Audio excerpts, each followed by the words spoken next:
you everyone for being here today. So again, welcome to another CPD session brought to you by our chat team. For those of you who don't know me, I'm Dr. Joyce Ramos, and I'll be your host for today's session. So today's session will be focused on Module 3 of the Cardiac Rehabilitation Guideline on exercise training and physical activity. And today we have a guest presenter, Professor Carol Maher, who will be talking to us about helping inactive post-cardiac patients be active. This is then followed on by our Service of the Month presentation by Susan Sierp from the Northern Adelaide Local Health Network. Sorry. All right, so firstly, we acknowledge that the chat team is spread across many of the traditional lands. We pay respect to all traditional owners of these lands and those who under custodial law are charged with nurturing and protecting country. We pay respect to elders, past, present, and emerging. So today's guest presenter, Professor Carol Maher, is a research professor in the Alliance for Research in Exercise, Nutrition, and Activity at Union State. She's passionate about understanding how children's and adults' daily activity patterns, physical activity, sleep, sedentary behaviors like watching television impact their health. In particular, her work explores how technologies such as wearables, online social networking, smartphone apps, and gamification and artificial intelligence can support people to make better lifestyle choices in an engaging and convenient way. So I'm sure a lot of us would like to become more active, and in our professional roles, it's also, one of our tasks is to help our patients become more active. But of course, we all know that that's harder than it sounds. So in today's presentation, I'm going to be covering three key areas. Firstly, giving you a bit of a flyby of kind of the strongest science we have about the impacts of physical activity on physical and mental health. Share some recent work that we've done using wearables for improving physical activity, and then finish with a section talking about habit formation. So let's get into it. So this particular study is a huge meta-analysis of 48 cohort studies from 7 countries, 1.7 million people followed for an average of 13 years. So across that period, 310,000 died. And this meta-analysis looked at the different health risk behaviours like smoking, diabetes, physical inactivity, blood pressure, and so on, and how much they increased the participants' risk of dying younger. So this screen shows how many years of life were lost by each risk behaviour. So you can see smoking reduced life by 4.8 years. Physical inactivity reduced life by 2.4 years. And each of these estimates is actually adjusted for the others. So these are like cumulative. So basically if someone smokes and has diabetes and is physically inactive, you can add those columns together, and that's how much science would suggest that their life will be shortened by. Now, of course, this is looking at it across millions of people, and there are always exceptions to this at the individual level, but when you look at it at the population level, you can really see that that these risk behaviours dramatically shorten people's lives. So how much physical activity is needed to get these benefits?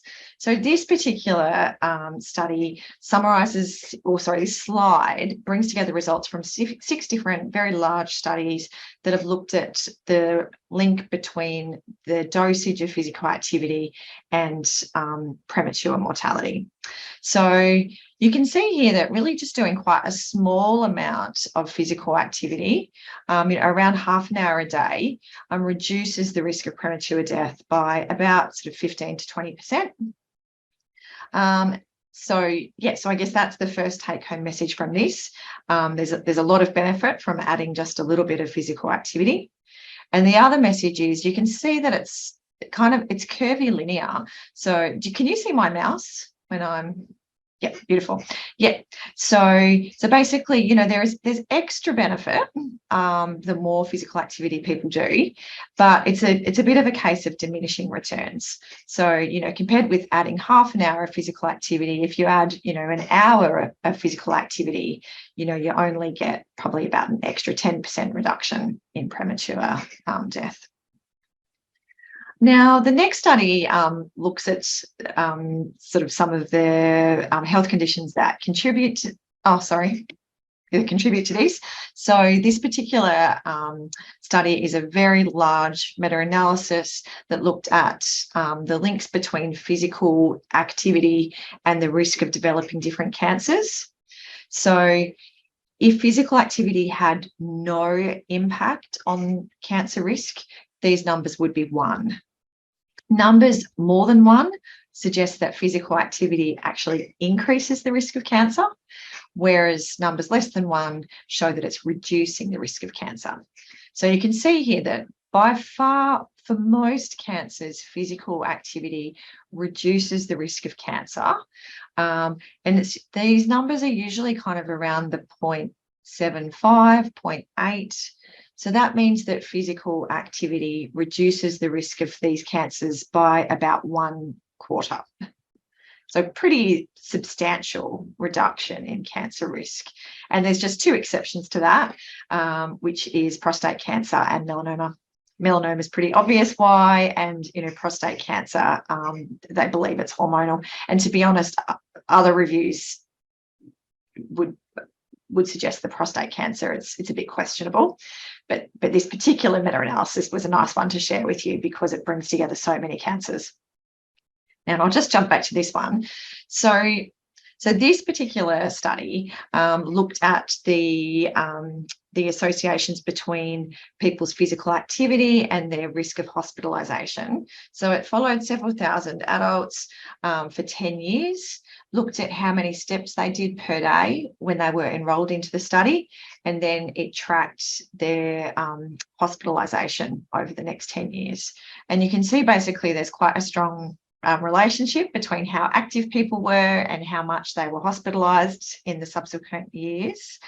And every 10,000 steps reduces the number of days of hospitalisation by about 0.3 of a day, which at the population level is pretty enormous. If we extrapolate this to the Australian population, it would show that, you know, if every Australian walked an extra 1,000 steps per day, it would save 5 million hospital days per year. Okay, and then I'll just finish this section with this study that looks at the risk of survival following coronary artery disease, and every participant was categorized according to their weight status, so overweight, obese or normal weight, and their physical activity level, so either that they're physically active or not active. And you can see here that all of the groups that were physically inactive had the worst probability of survival. So physical activity was more important than their weight status. But also in this particular study, you'll notice that participants that were obese actually had better survival than participants that were normal and overweight. And that's something that's come out in a number of studies, that there is like a variable relationship between weight status and health outcomes, and there are certain health conditions where being overweight or obese actually appears to be beneficial for survival.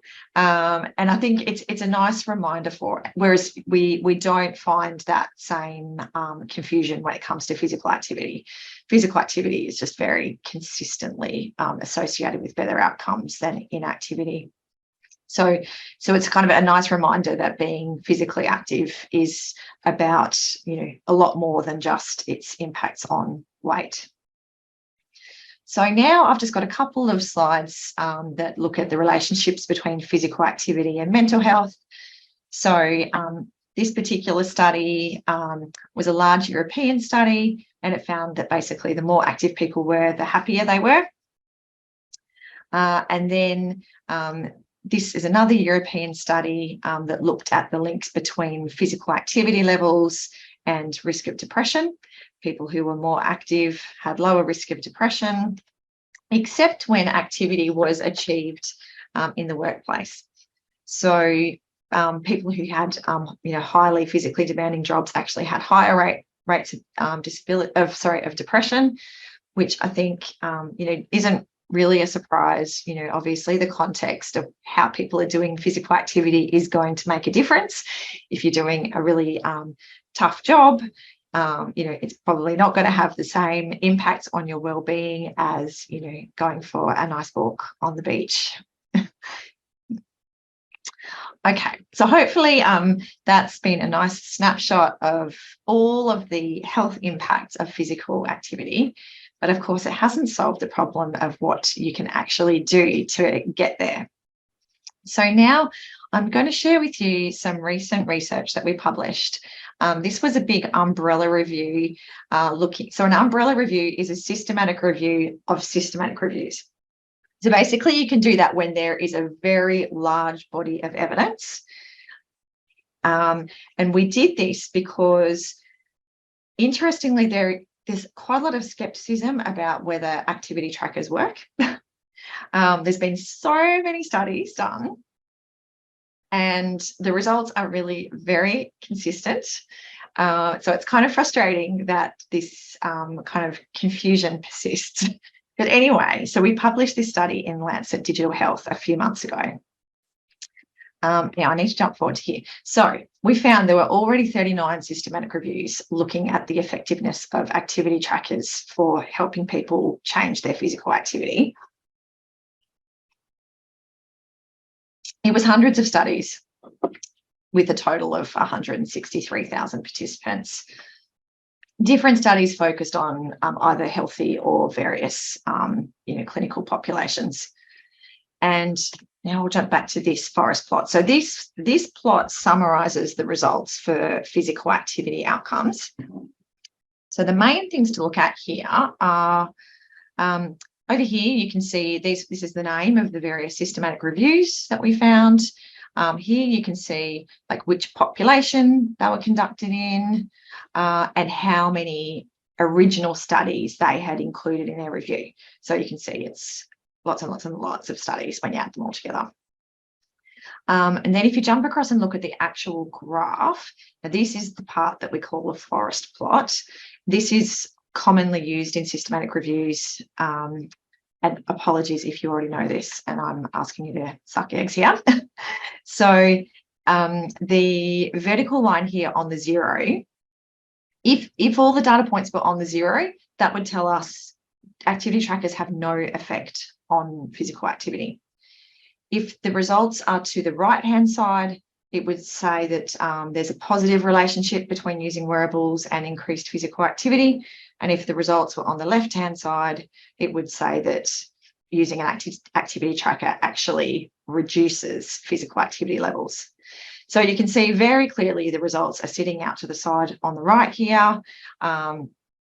And then, when we actually look at the kind of overall effects, taking all the studies into account, basically wearable activity trackers increase daily steps by around 1,800 steps per day. So it's pretty big, pretty big change. If you think back to the other study I showed that, we could see the benefits from 1,000 extra steps per day. And it also equates to around 40 minutes of extra walking per day. And the participants who used the activity trackers tended to lose about 1 kilogram of body weight. So hopefully this systematic review of systematic reviews will help remove some of that confusion about whether activity trackers are a waste of time. They're not. They're really pretty helpful. And I think, they're pretty cheap. They're really sort of from about $80 up. And, the real beauty of them is that they're they help people build more physical activity into just their kind of everyday lives, you know, which does have some benefits. I mean, it's sort of more practical than, you know, asking people to take on an exercise if they're not used to exercising. Okay, so in this last section of the presentation, I'll just share some of the science on habit formation with you. So one of the leading theories about habits considers habits as a loop. So it starts with a cue. So, you know, people have some sort of new motivation that is asking them to, you know, that causes them to want to create a new habit. Then that has to turn into action. And then for it to turn into a reward, into an ongoing habit, there needs to be a reward. Yeah, without that reward, people are unlikely to convert to a habit. So, you know, in the example of a cardiac patient, oh, there we go. You know, people might be motivated to start exercising because, you know, they've had some sort of episode or new diagnosis. You know, they take some sort of step towards addressing that and trying to do more exercise. But the real problem with exercise is we get a bit stuck when it comes to the reward, because, you know, if people are really motivated by things like the health benefits of exercise or wanting to lose weight, those benefits are really too distant in the future. And people aren't getting that sense of reward kind of in the moment. And they really need that sense of reward in the moment to, you know, to keep going with it and to build it into a habit. So we really, you know, encourage people to try to find a way of finding a reward in it. And certainly when it comes to exercise and physical activity, we know that it's better to focus on sort of the more short-term impacts of exercise, like how, you know, how it can make people feel, like feeling energized, feeling more alert, you know, feeling that sense of satisfaction that they wanted to do it and followed through. So those are the kinds of rewards that people should be encouraged to focus on. Also, you know, they could look at what other, so they're kind of intrinsic rewards, you know, the coming from within.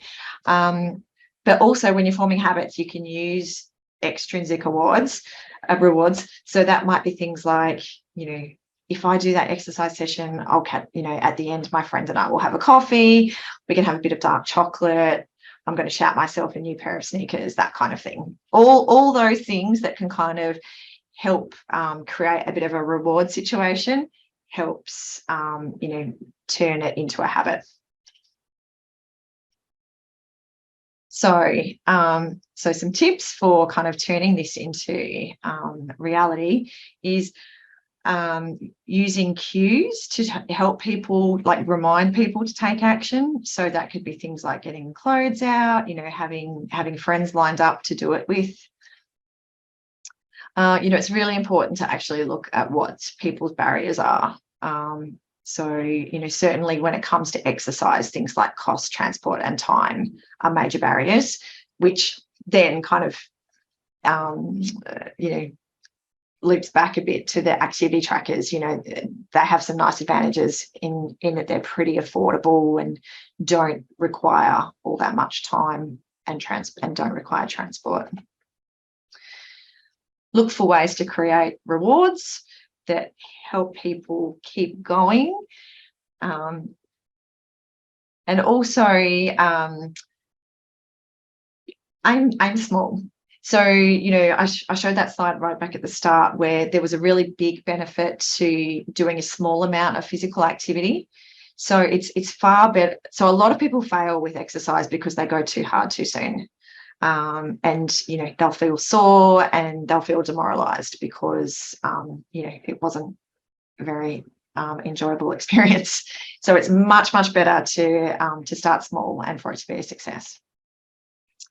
Aim for it to be daily, or if not, you know, most days of the week. With habit formation, we know that people tend to form an exercise habit more quickly if they exercise in the mornings than exercising in the afternoons. And the other nice advantage of that is that they then get to reap the short-term benefits of exercise for the rest of their day, you know, in terms of alertness and feeling energized. Keep it enjoyable. There's so many different options for physical activity. There's no need to persist with an activity that's not enjoyable. Okay, so that was my presentation. So now I'll hand over to Sue. So our next speaker is Sierp. Sue is a coordinator for the cardiovascular prevention and rehabilitation services within the NALN in the Department of Cardiology at the LIOMAC. She has maintained this role for approximately 20 years with a background of cardiology nursing extending a further 15 years. In 2016, Susan graduated with a master's degree in nurse practitioner at the University of South Australia, with a focus on extending her prevention and rehabilitation scope of practice to women's health. This has evolved through findings of the scope study and involves support and collaborations by the head of the cardiology department, Associate Professor Margaret Arstall. This new service, the Coffee Clinic, which stands for Cardiovascular Assessment After Obstetric Complications, Follow-up for Education and Evaluation, involves a clinical, academic, and research focus for women that have experienced a complication of pregnancy due to the new evidence supporting a link to cardiovascular disease earlier than usual medications. All right, now over to you, Sue. Okay, thank you.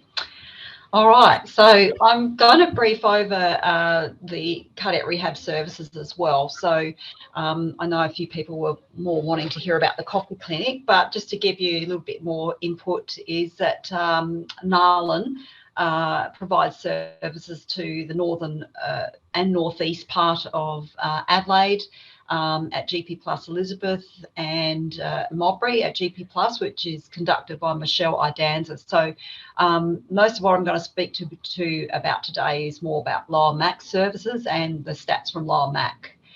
We're based at Haydown Road, Elizabeth Vale. That's where Lower McEwen is. We exist under the medical division, and we're considered a subspecialty in the chronic disease management unit at Lower McEwen. Lower Mac population predominantly is a low socioeconomic status with the exponential growth over the past 5 to 8 years. How do I move the slide?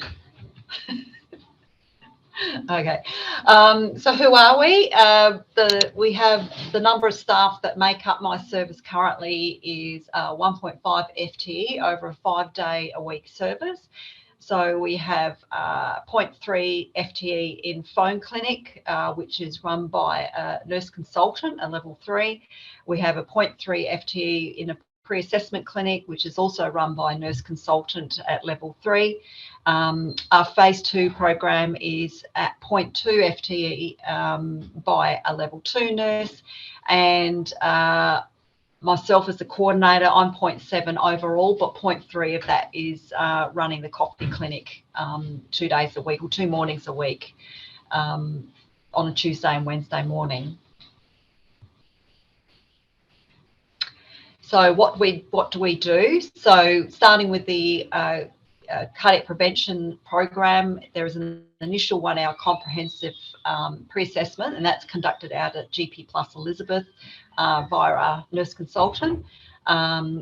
Within that consultation, there's options offered for the phase 2 support for our patients. So the options include the full 7-week program, which incorporates an EP assessment, which is usually about 30 minutes, which is personalised, so assessing the patient's barriers to exercise, any physical deconditioning or physical problems they may have.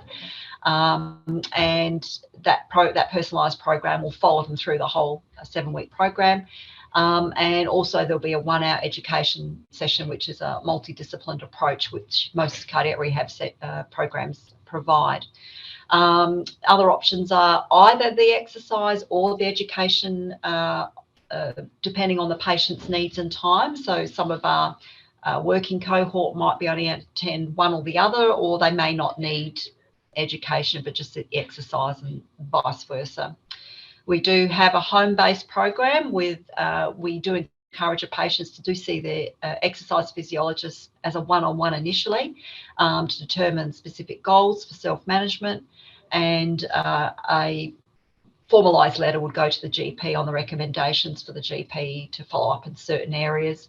It's up to the EP as well as to whether they follow that patient up on their progress, but essentially we encourage these patients to be self-managed. So that would be something we'd assess in clinic, that they are able to do that.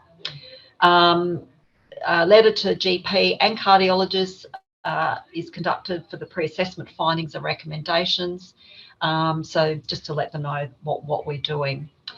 So following the 7-week program, there is an exit interview that's done actually on week 7, and so the patients are pulled aside for about 15 minutes with our level 2 clinical nurse. We'll revisit the goals they initially set with their pre-assessment. If there's further supports they require, for example, they may need more input with a dietitian, so we can organise a one-on-one with a dietitian, because that's still part of their continuum of care. And that's not via a care plan, that's just through the service we provide. So there's no cost to the patient ongoing. There's a phase 3 exercise program. So basically it's a chronic conditions program. So it's not just cardiac orientated. It's a lot of different disease processes that they can attend another 1 or 2 days a week. And that would be offered to them for another 8 weeks if they feel that they didn't get enough from the 7 weeks. And from the exit interview, another letter is composed to the GP and the cardiologist of their success and outcomes and what they've achieved. But we do encourage the chronic conditions program for ongoing deconditioned patients. And an example of that would be our valvular patients, because as most of us cardiac rehab nurses know, anyone getting a valve replacement, they usually leave them right to the last minute when they become extremely deconditioned. And the 7 weeks isn't quite enough, so sometimes we'll put them into further exercise for that reason. Okay, so our caseload for Lower Mac at the end, this is just looking at the end of 2021. We had a total referrals of 1,117. Out of those, on referrals via catch to other metro, country health and interstate programs was 432. And so total what we were left here at Lower Mac was 486. So that's excluding the coffee referrals, which is another lot of referrals again. In that particular year, the response to the program accepted offer was only 160 out of the 486. So that was 32%, which is historically common, unfortunately. Out of those was 130 males and only 30 females. Completion is by catch definition 70%. So out of that 160, we had about a 75% completion rate. So obviously these people wanted to commit to this and get something out of it. 27% did not complete in that particular time frame. Did not respond or declined. That's a combined, obviously. So that was about 42% of that 486. So 204 patients, and 84% again was a larger in the males as compared to the females, 17%. So COVID-19 impact. So the actual referrals in that period, just as a comparison, increased marginally throughout 2021 financial year. And this is when we were hardest hit during COVID. So people were actually wanting that support, which was quite unusual. But unfortunately, the accepted offers dropped by about 7% from the year before. And the biggest change was failure to complete, with a further reduction of 20% from 2020. And that was really determined on some of the platforms we were able or unable to offer the patients during that COVID period. So we never actually closed our doors at all. We just looked at other options that were possibly viable. So what we started with is Michelle Idanza and I got together and muddled through how to work Microsoft Teams, because both of us are pretty IT useless. Sorry, Michelle, if you're there. But it was pretty tough. We had to learn how to do this all ourselves. We had no support at all.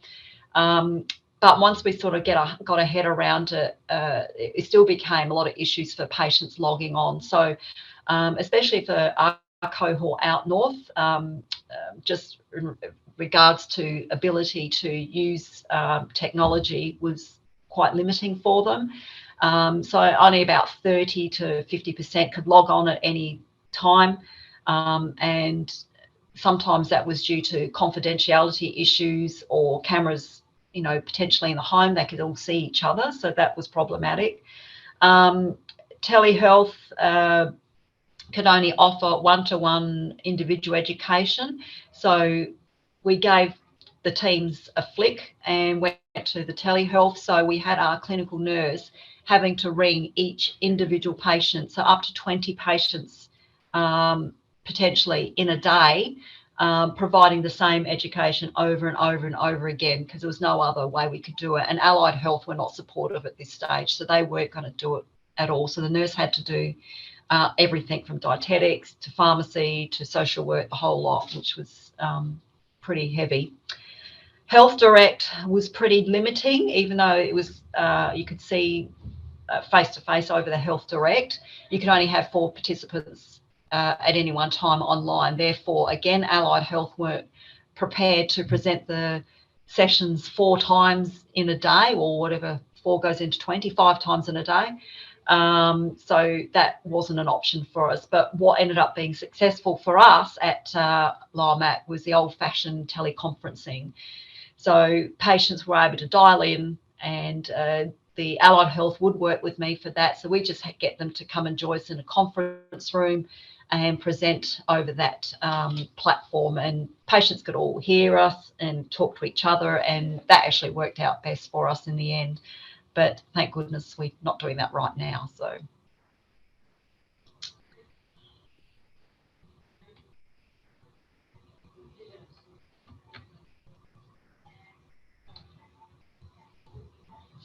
okay, so strength of our service, or our uniqueness, is that we feel that we have a really excellent nursing team with different skill sets and communication during all those multiple steps of recovery.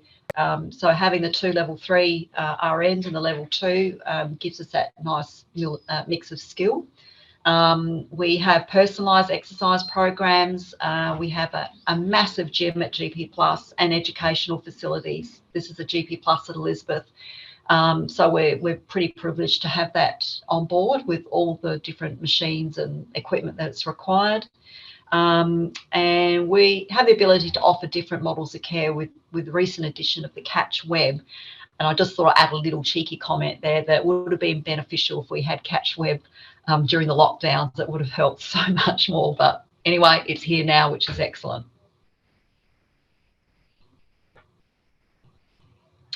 So just coming on to Coffee Clinic. So the number of staff that consists in this service is only 0.3, which is myself. So as was mentioned at the beginning, Coffee Clinic stands for cardiovascular assessment after obstetric complication, follow-up for education and evaluation. So this is a nurse practitioner-led program only for clinical support counselling. I have a PhD graduate sitting by my side to assist for collating data and input to the REDCap database. And that consists of the patient's demographics, medical history of both the patient and their family history, first-line family history, obstetric history, so that includes their gestational history, neonatal and postpartum complications as well. We also collect anthropometry measurements and pathology results.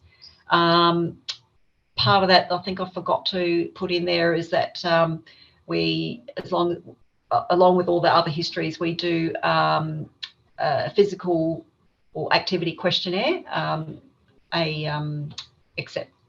evidence-based one, and also we do a food diary as well. So, and that's a evidence-based food diary that we use.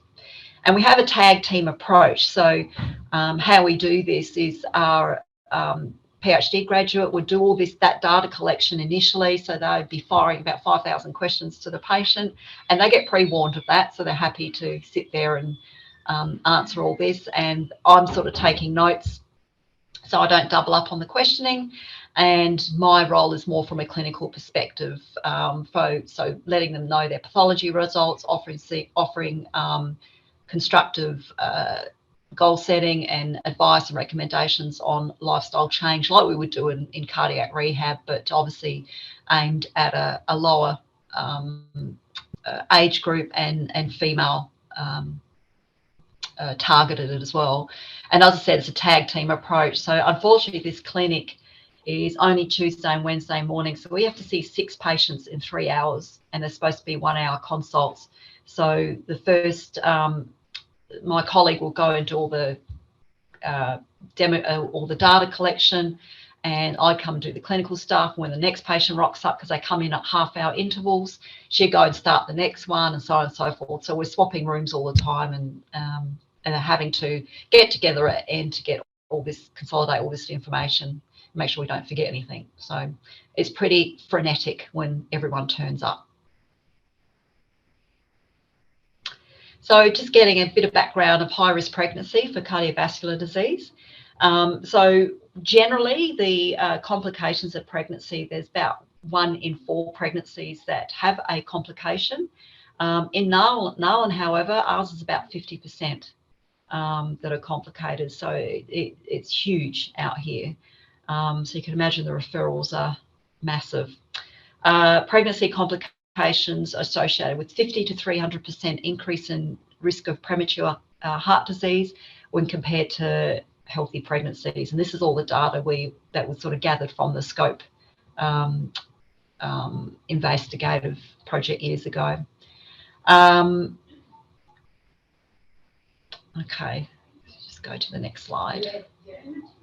Okay, so cardiovascular risk.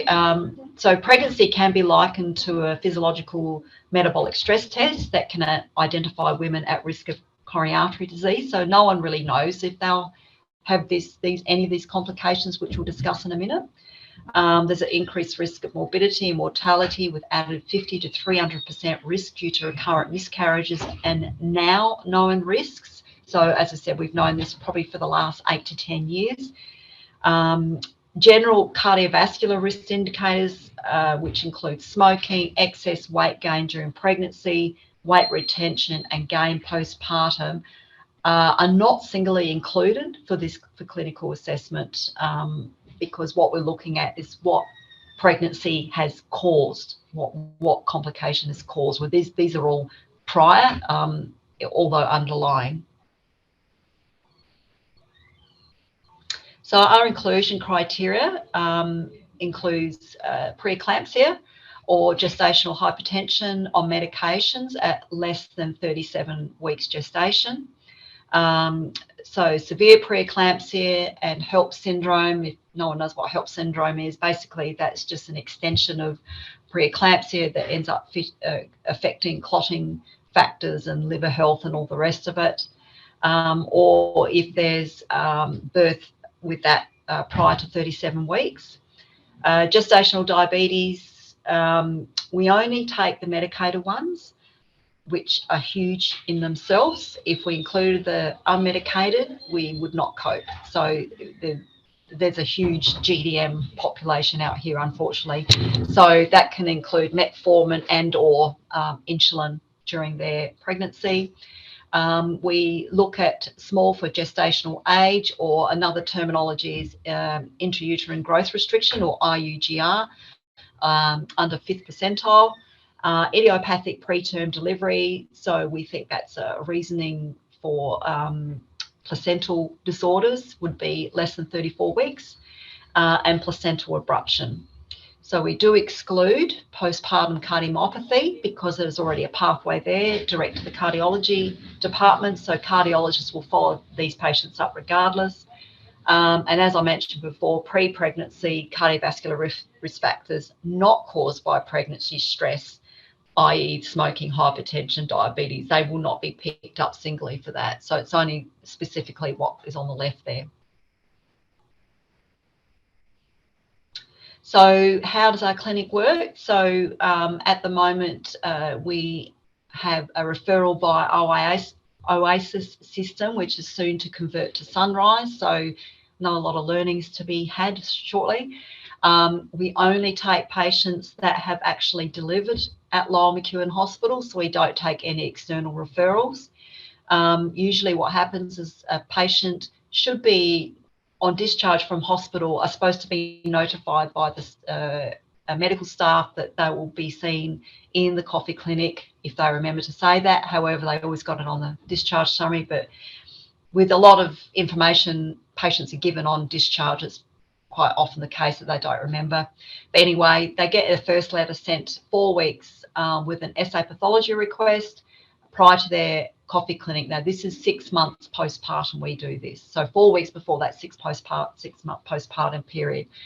Why 6 months postpartum was chosen was it was arbitrary number to feel that at that point mums should be in some sort of routine with their babies. And this was guided by the postpartum maternal health clinic, which was called the Mothers Program in Canada, which we based our model of care on. So their clinic's been going since I think mid-2000s, so very similar cohort to what we have here. When that letter's sent out, there's also SMS reminder. It's usually now with the change in systems, it's usually about 2 days prior to the appointment. So in the actual clinic itself, we have specific CRFs or clinical record forms to put the specific data into that, which then gets put into REDCap. As I mentioned, the clinic's conducted in 6 months postpartum, and we do that upstairs in the clinical trials unit. So it's less clinical. It's not an outpatient. It's not a hospital environment. It's more like a clinical trials environment. So it's a lot bit more, soothing to the mother, I guess. And they get to sit on a big, fat, black, comfy recliner chair too, which they quite like. Their first visit, the nurse practitioner, as myself, will do a quite comprehensive assessment, history and examination, interpret the pathology results and diagnostics, will order more further diagnostics if need be, and refer to allied health if need be. Unfortunately, from an allied health perspective, because these mums have got no current disease, they're not eligible for any chronic conditions healthcare plans through general practice. So unless they've already got diabetes or some other chronic condition, maybe PCOS or endometriosis, they're not eligible to getting that sort of service. They are eligible, however, to get mental health care plans, as everyone is, which we do refer quite a lot. So unless they can afford a private dietitian, this has become extremely problematic because they're not triaged as urgent here within the public system. So it's something we're still working on desperately to help our mums, and maybe in the future get together some sort of cardiac rehab program like we do for our secondary prevention, but that's a fair way off at the moment. The second visit, which isn't common, but if we've identified that, say, for example, a preeclamptic patient is still hypertensive, and this is showing up in blood results and more so in their urine if they're showing an increased albumin-creatinine ratio or urinary albumin, then we do some further examinations. We might send them off for 24-hour blood pressure monitoring. We can also send them off for echoes, anything cardiology orientated we can do. And I might bring them back into clinic to start them on medication and titrate as necessary, with the GP being alerted to all this as well. So the second visit isn't always as common. However, after the first comprehensive visit, they will always get a 1-year review for that time, and also a 5-year review from birth date. So they're on our books for quite a while. So we started this in September 2018, the clinic, and so referrals to date 699. Doesn't sound a lot at this point. We were expecting a lot more, but I think if we included the GDMs non-medicated, that would have probably trebled in numbers. So total numbers seen up to October last year was 312.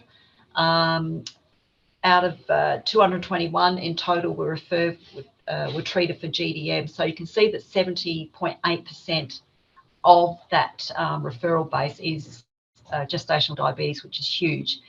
And we've also identified that almost 50% were of non-Caucasian background. So Asians were 22.6%, Middle Eastern 11.3%, Indian subcontinent 10.4%, African 5%, Indigenous Australians were 3.2%, which is really surprising. However, we didn't get a lot of Indigenous Australians in our clinic, and 1.8%, which would be including Hispanic and Pacific Islanders. So therefore, overall, 45.7% of the GDM cohort were Caucasian, and 54.3% were not. So when we looked at the entire cohort, including all pregnancy complications, only 54.2% are Caucasian, so almost half are not. So breakdowns as follows for all other complications, as we're looking at hypertensive disorders of pregnancy. So that could just be gestational hypertension, could be preeclampsia or HELLP syndrome. So a total of those were 112, so 35.9%. Of these, 69.6% were Caucasian. Intrauterine growth restriction was about 8%, and 60% of these were Caucasian. Idiopathic preterm delivery, there was 1.9%, and of this, 67% were Caucasian. And placental abruption, 1.3% of this were Caucasian. So just looks at all the other complications of pregnancy and more Caucasian as well, which was surprising for us. So access to Health Direct, well, talking about COVID-19 impact, so access to Health Direct to continue lifestyle counselling actually worked really, really well for us in the coffee clinic. But there were some challenges there. So in some instances, there was quite poor internet connection, and SA pathology requests for the cardiovascular screening were not always completed due to the lockdown. So some of our mums were fearful of leaving home with their young children, or didn't have people to look after them, so they never got their bloods done in time for the consult. And obviously there was an inability to accurately assess our patients with anthropometry, listening to chest, heart sounds, all that sort of stuff. So what we did was it compiled a list of all these patients that we did via Health Direct, and once we were back face to face, we followed up every single one of those. So that was pretty full on. Patients with English as a second language were excluded to the Health Direct platform due to time constraints. We struggled as it was with three-way face-to-face normally. Having on Health Direct and all the other challenges mentioned prior was going to be just a nightmare. So we just excluded them altogether. And once again, we did put them on a list to follow up later, which we have done so since. So strength of service and our uniqueness. So this has been looked at with focus groups. We held a focus group, or focus groups rather, between the 26th of February and 5th of March 2021. So considering we weren't 19, 20, yeah, so we're probably just on 2.5 years running this program. So looking at what outcomes we could get, and most of it surprisingly was quite positive. So some of those comments included more close follow-up. So even though we see them 6 monthly postpartum, we're not seeing them again for 12 months after that. So that some of them wanted more close follow-ups or via phone. Other positive comments included enlighten their awareness of cardiovascular risk and provided motivation to make changes. We also offered better explanation of their complication and offering the preventative strategies for future pregnancies. Not that that always helps, but at least it puts them in a better position next time they become pregnant. Also knowing that if they had a severe preeclampsia or some sort of preeclampsia or hypertensive disorder of pregnancy, that they would be referred to the high-risk clinic. So they had to be seen by one of our head gurus here, Professor Gus Decker, in the high-risk clinic. We'd advise before they got pregnant, or if they got pregnant at very early stages, they need to see that high-risk clinic ASAP to get some preventative strategies in place. So normally what would happen is that they'd be started on aspirin, and that really needs to be started before 12 weeks gestation to have an impact on placental development. Patients also felt comfortable with the clinicians in our women's only focus program. Even though we'd quite often have tears and all the rest of it, they were actually appreciative of what we were doing for them, that they mattered, and it wasn't just about their baby. Because fortunately, we're not trying to put any focus away from baby, but all the focus is mostly on that newborn child. We're the only comprehensive service that we're aware of in Australia to offer counselling for all known postpartum complications for premature cardiovascular disease risk. I believe there's a clinic in Sydney, I don't know if it's Royal Prince Alfred, that just runs a preeclampsia clinic. So, but they don't cover all the other risk factors there either. Although gestational diabetes is not considered a part of that hypertensive disorders or what's the word I'm trying to think of? It doesn't sort of come into the focus of what the research has shown. We know that obviously type 2 diabetes is a high risk of cardiovascular disease down the track, so that's why I've included them in this cohort as well. So that's it. Fantastic. Thank you so much for that wonderful insight into your comprehensive services, Sue. So our 2023 CPD program is actually focused in women's health. So please expect me to contact you shortly after. All right. Carol, also thank you for the fantastic presentation. I really appreciated you breaking down those different results, particularly the forest plot for all our viewers here. I'm always around forest plot, but I still appreciated that it was very clear. Thank you. So are there any questions for our speakers or wonderful speakers here today? I'll kick off. So I do have a question for you, Carol. So for those with implantable devices like ICDs, are physical activity wearables safe for them? Yes, yeah, they are. I mean, you probably want to check the exact model, but yeah, generally activity trackers are fine. We've done a study where we gave people wearable activity trackers and gave them smart scales, and basically the smart scales were not suitable for people with implanted devices like pacemakers, because the scales actually send an electric current through the body to estimate percentage body fat, whereas the wrist-worn wearable's fine. Yeah. Okay. The only possible exception to that would be the really high-end models that because the really high-end models actually have an ECG function on them.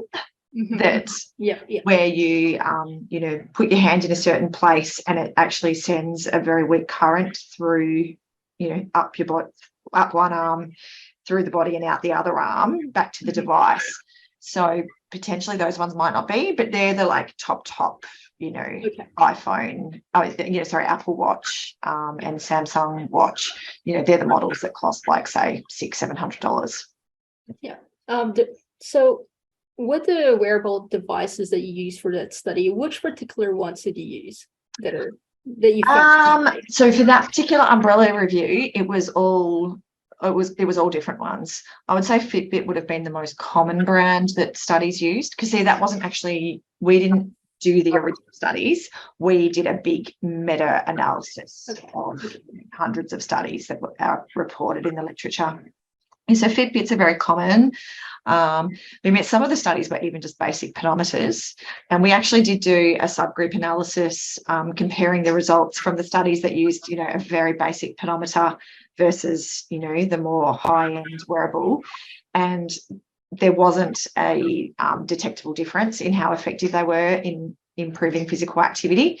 So I think, you know, a lot of people just enjoy the simple sort of step counting, you know, that really quite a basic device can do. You know, and then the higher end ones just kind of have some bells and whistles, and they certainly have nice functionality in terms of like accepting phone calls, making payments, you know, some of those kind of actual phone functions.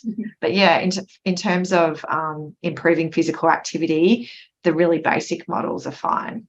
Yeah. And it's probably safer than those higher ends. So. Yeah, sure. Yeah. Perfect. Thank you so much, Carol. So are there any other questions for our presenters today? Nothing. Okay. In that case, I just want to remind everyone that our final CPD session for this year is next month, obviously. And we have our dream team here who will be presenting on the journey to quality care, how we can improve measures. And we'll also have some Oscar awards during that session as well. So please stay tuned. And at the end of this CPD session, you will receive a survey. Can you please fill out the survey? We will much appreciate it. Thank you so much. And again, thank you, Sue and Carol, for your time today. We really appreciate your presentations. That was very wonderful. Thank you. Have a good day. Pleasure. Bye, everyone.